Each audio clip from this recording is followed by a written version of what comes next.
Fala aí pessoal, tudo bem? Eu tô aqui em pleno carnaval e esse carnaval eu não vou pular e nem fazer festa, eu vou passar ele sentado e em silêncio. Eu tô aqui no SEB Viamão, que é o Centro de Estudos Budistas, que foi onde eu comecei o meu caminho espiritual.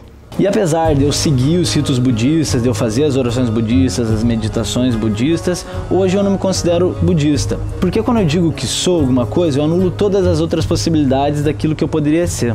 Então eu acabo me limitando. E nessa viagem de volta ao mundo, eu acabei conhecendo 10 tradições religiosas diferentes. Fui até convertido para o islamismo. Eu tenho um vídeo que fala sobre isso também. E vi que todas elas têm algo a acrescentar à sua maneira. São diferentes linguagens para falar de uma mesma coisa, como se fossem diferentes rios que desembocam no mesmo oceano. Os rios até podem ser diferentes, mas eles acabam convergindo para um mesmo lugar. E dentro mesmo do budismo, eles dizem que os ensinamentos budistas, que o budismo é como um barco que leva da margem do sofrimento à margem da iluminação. E uma vez que você atravessou essa margem, não tem por que você carregar o barco nas costas, não tem por que você ainda dizer que você é budista, não tem por que você ficar preso a essas identidades, a não ser que você queira voltar para outra margem e buscar outras pessoas. O que não é o meu caso não, porque eu não atingi a iluminação, estou muito longe disso, estou à deriva ainda. E hoje eu vou falar um pouco dessa tradição que é maravilhosa, e todas as tradições são maravilhosas à sua maneira, mas o budismo tem um quê de especial para mim por ser a minha tradição raiz. E eu acabei aderindo ao budismo justamente por eu ter uma visão muito cética em relação à espiritualidade. Eu via assim tudo como se fosse fantasioso, como fosse surreal, e na verdade era justamente uma incapacidade de entendimento da verdadeira mensagem que está por trás de tudo isso. E o budismo, por ser uma filosofia muito mais do que uma religião, ele lida de maneira analítica com a realidade e consigo mesmo. E o próprio Buda falava: não acreditem no que eu falo, vão e experimentem por conta própria. Se funcionar para vocês, sigam. Se não funcionar, procurem outra coisa. Então o budismo é isso, você analisar a realidade a partir da sua própria experiência.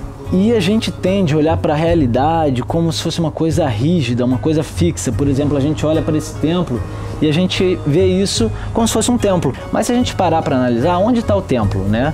Tem tijolos, tem areia, o Lama estava falando disso ainda hoje. Tem madeira, mas o templo ele surge da nossa mente, a nossa mente projeta a forma do templo. E antes de ser tijolo, a própria forma de tijolo é criada pela gente.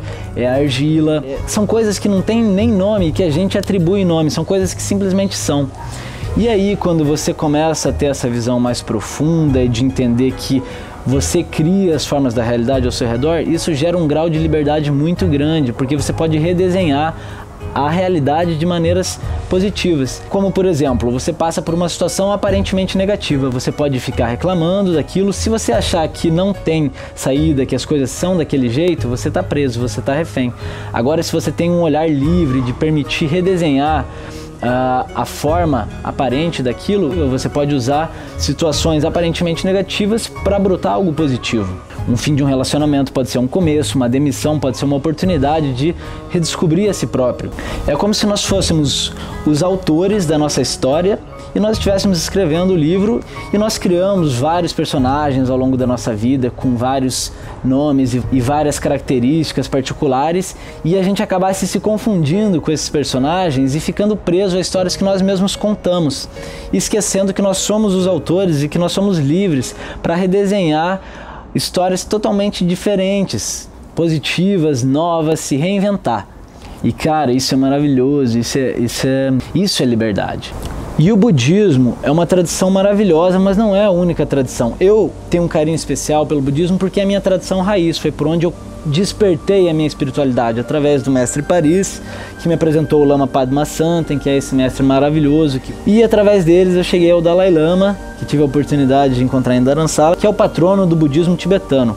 Mas existem vários outros budismos, existe o Zen budismo, o budismo Theravada, e várias outras tradições além do budismo que também nos levam à verdade. E a verdade é uma, mas é importante que existam várias tradições porque a verdade se manifesta de muitas formas para que faça sentido para todas as pessoas. Nós nos manifestamos em diferentes formas e às vezes o que vai fazer sentido para mim não vai fazer sentido para você. Por isso é importante que você procure, seja o budismo tibetano, seja o zen budismo, seja o hinduísmo, que é uma tradição maravilhosa, o cristianismo, o judaísmo, o jainismo, o islamismo, e todas essas são maravilhosas. E vale lembrar que Buda não era budista, Cristo não era cristão, Maomé não era muçulmano. Eles eram mestres do amor, amor era a sua religião. E muito mais do que procurar fora, procurem dentro, que é só ali que a gente vai realmente encontrar aquilo que a gente procura. Moody falou essa frase que me marcou muito: você já é aquilo que você está procurando. E é um paradoxo, porque você só vai encontrar quando você parar de procurar. Mas a espiritualidade, a vida é paradoxo. Então procurem, mas também não procurem. E achem.